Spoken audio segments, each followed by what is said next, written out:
चलिए अब हम लोग क्या देखने जा रहे हैं? सम संख्या। सम संख्या। सम संख्या को इंग्लिश में हम लोग बोलते हैं इवन नंबर। क्या बोलते हैं? Even number. Even number. Even number क्या है? कहता है जिस संख्या में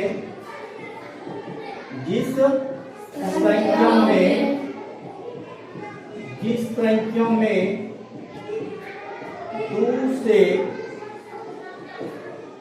पूरा भाग लग जाए। 2 से पूरा क्या लग जाए? भाग लग जाए। उसे क्या कहेंगे हम लोग? सम संख्या। उसे सम संख्या कहते हैं। या जो संख्या 2 से विभाजित हो, या इसी को दूसरे शब्द में हम लोग क्या बोल सकते हैं? जो संख्या 2 से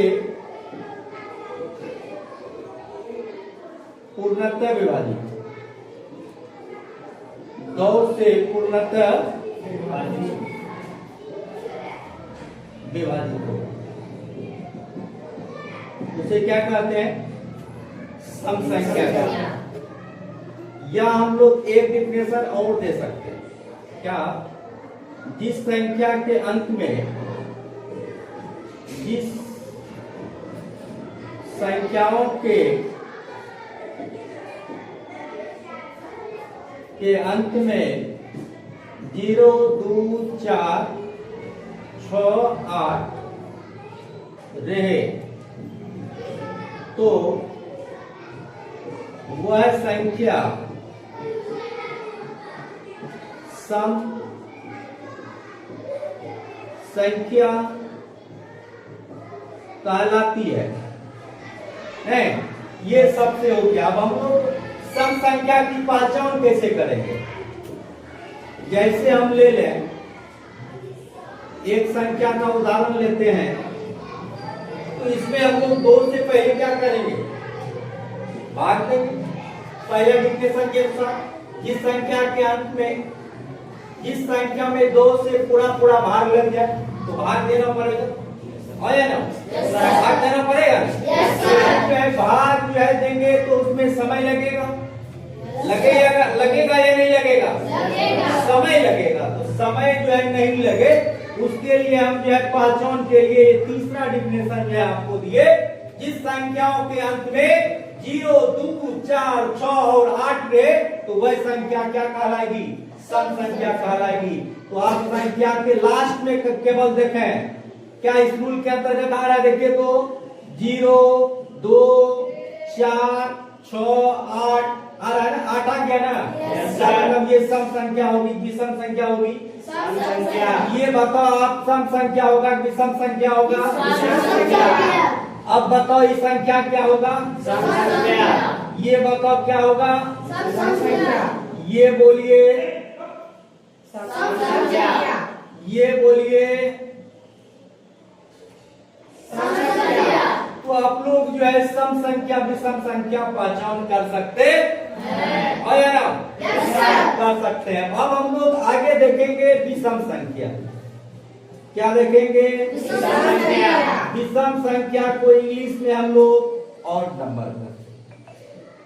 विषम संख्या को इंग्लिश में हम लोग क्या कहते हैं? ऑड नंबर कहते हैं। या इंग्लिश में भी हम लोग इसका डिफिनेशन दे सकते हैं इवन नंबर का। Which number complete divisible by 2, which number complete divisible by 2 is called even number. और इसी में क्या हो जाएगा? Which number does not complete divisible by 2, जो संख्या 2 से पूर्णतः विभाजित नहीं है, उसे हम लोग क्या कहते हैं?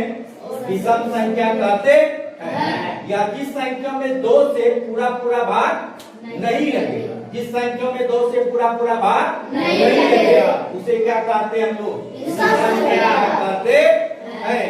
और उसके बाद जो है हम लोग जो है ये तीसरा डिफिनेशन भी दे सकते हैं। जिस संख्या के अंत में, जिस संख्या के अंत में 1, 3, 5, 7, 9 रहे, तो वह संख्या क्या कहलाएगी? विषम संख्या कहलाती है। कौन संख्या कहलाएगी? विषम संख्या। तो विषम संख्या कहलाएगी। कहीं कोई दिक्कत? अगर विषम संख्या की बात करें, विषम संख्या की क्या करें? बात करें तो आप जो है देखेंगे कि जो है मान लीजिए अंत में देखना है, तो बताइए यह संख्या सम होगा विषम? क्या देखिए 1 3 5 7 पांचों में से कोई एक रहेगा तो क्या होगा? विषम संख्या। एक आ रहा है लास्ट में, क्या है बताओ? एक, तो इसमें एक आया, विषम होगा विषम। विषम भाग देने की जरूरत है? अब भाग देने की जरूरत तो नहीं है। अब ये बताइए आप सम संख्या होगी विषम? ये बोलिए सम होगी विषम? ये बोलिए सम होगी विषम? ये बोलिए सम होगी विषम? अब कितनों बड़ा हम लिख दें, केवल उस संख्या की क्या आप देखेंगे? अंत। तो अंत में क्या है बताइए? नहीं तो इतना बड़ी संख्या में हमें क्या करना पड़ता? 2 से भाग देना पड़ता। लेकिन ये डिफिनेशन बड़ी कमाल की है। उसके केवल और केवल क्या देखेंगे हम लोग? अंत देखेंगे। उस अंत में 1 3 5 7 9 में से कोई एक अंक अगर रहेगी तो वह संख्या क्या कहलाएगी? विषम संख्या कहलाएगी। किसी को कोई तकलीफ यहाँ तक नहीं है ना? चलिए अब हम लोग आगे बढ़ने का जो है काम करेंगे। Yes sir. अब हम लोग देखेंगे भाज और अभाज। क्या देखेंगे? भाज और अभाज। भाज संख्या, भाज संख्या को ही हम लोग यौगिक संख्या कहते हैं। भाज संख्या को हम लोग क्या कहते हैं? यौगिक संख्या। यौगिक संख्या कहते हैं। इसको इंग्लिश में कंपोजिट नंबर, कौन नंबर बोलते हैं? Composite number. Composite number English में इसे हम लोग क्या बोलते हैं? कंपोजिट नंबर कहते हैं। तो अभी हम लोग गुणनखंड के बारे में पढ़ेंगे। किसके बारे में? गुणनखंड के बारे में। जैसे हम 4 की बात करें तो 4 बताइए किससे किससे विभाजित होती है? 1 से भाग लगती है 4, यस सर। 2 से लगती है, यस सर। 3 से लगती है 4, नो सर। 4 से लगती है, यस सर। चलिए 2 की बात करें, 1 से लगती है, यस सर। 2 से लगती है, यस सर। 1 की बात करें 1 नहीं होगा, इसके अलावा कोई संख्या होगी? No sir. 3 की बात करें बताइए 1 और क्या आएगा? 5 की बात करें 1 और 5, 3 से जो है 3 से भाग देंगे 5 से पूरा पूरा लगेगा? नहीं लगेगा। 6 की बात करें बताइए 1 2 3 6 है ना? और उसके बाद हम 7 की बात करें 1 और 9 की बात करें 1 3 और 10 की बात करें 1 2 5 10। ठीक है। इस उदाहरण से हम लोग अभी डिफिनेशन सीखेंगे 2 चीज का। एक भाज संख्या हो गया है ना, और एक आता है अभाज संख्या। क्या आता है? अभाज संख्या। अभाज संख्या को ही रूढ़ संख्या बोलते हैं। इंग्लिश में इसको प्राइम नंबर, इंग्लिश में क्या कहते हैं? Prime number. तो देखिए ये गुणनखंड है। ये क्या है? गुणनखंड है। जब गुणनखंड है 4 को कितना गुणनखंड है? 1 2 3 आया ना? 2 को कितना गुणनखंड है? 1 और 2। तो 2 गुणनखंड वाला को घेरते जा रहे हैं। इसको 2 गुणनखंड है, इसको भी कितना गुणनखंड है? 2। इसको भी कितना गुणनखंड? इसको कितना गुणनखंड है? 4। 1 2 3 1 4। इसको कितना गुणनखंड है? 2 है ना? यही। तो जिस संख्या का केवल 2 गुणनखंड हो, जिस संख्या का केवल कितना हो? 2 गुणनखंड हो, क्या हो जाएगा बोलिए? तो जिस संख्या के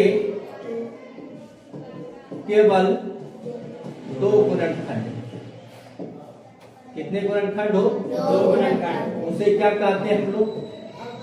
अभाज संख्या। उसे क्या कहते हैं हम लोग? अभाज संख्या कहते हैं। ठीक है। तो अब बताइए कौन कौन अभाज संख्या का उदाहरण हो जाएगा? 4 होगा, नो 4 अगर होगा तो इसमें 2 गुणनखंड होना चाहिए, यस लेकिन 4 में कितना गुणनखंड है? 1 2 3। 4 होगा या नहीं होगा? नो सर नहीं होगा। 2 होगा? यस सर 1 होगा? नो सर कितने गुणनखंड है? कितना गुणनखंड आपको चाहिए होगा आज के लिए? 2 गुणनखंड, लेकिन है यहाँ कितना? 1, इसीलिए 1 होगा? नहीं। 3 होगा? यस सर 5 होगा? यस सर 6 होगा? नो सर 7 होगा? Yes sir ABC। इसी तरह जो है ये किसका उदाहरण हो गया मेरा? अभाज्य संख्या। अभाज्य संख्या या अभाज्य संख्या को क्या कहते हैं? पूर्ण संख्या कहते हैं। ठीक है, अब हम लोग आगे क्या देखेंगे? भाज्य संख्या के बारे में। भाज्य संख्या में जिस संख्या के